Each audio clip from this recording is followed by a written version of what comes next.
question. If someone wants to open their own studio, what is one thing that they're probably not thinking of, and it's like one of the biggest challenges? If you're gonna do it because you love it. Like, make sure that film or cinematography, photography, whatever it is, your passion. If you don't love it, it's gonna fail. Period. Point blank.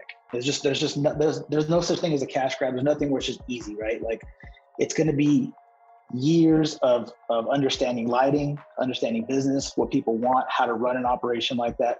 So if it's not your passion and you're just doing it for money, because a lot of people do that, but I got some money, I want to do it, looks like you're doing well. It's like, yeah, but I also failed for 5 years before that to get to this point. You know what I mean?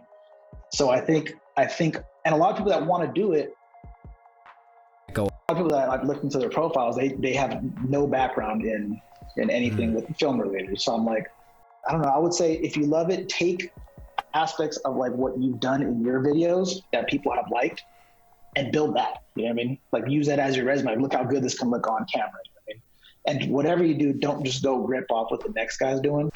I don't know, borrowing ideas or taking ideas.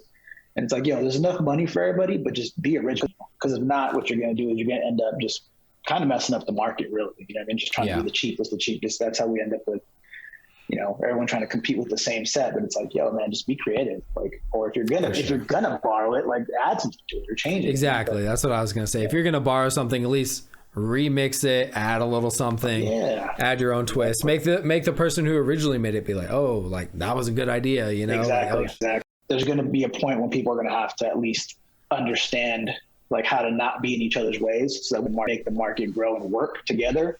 As opposed to being like, oh, that dude's got a dope set, let me rip it and just knock off $50. You know what I mean? Because what's going to happen is we don't just make up the prices. We actually sit there and go, okay, this is the amount we need to cover our costs, to operate, to be able to continue to build. And when people get into the game, they just look at it like, oh, if they're charging that rate, I'm instantly just going to beat them. But they don't understand. It's like, no, man, you got to think about your payroll, your insurances, your leases.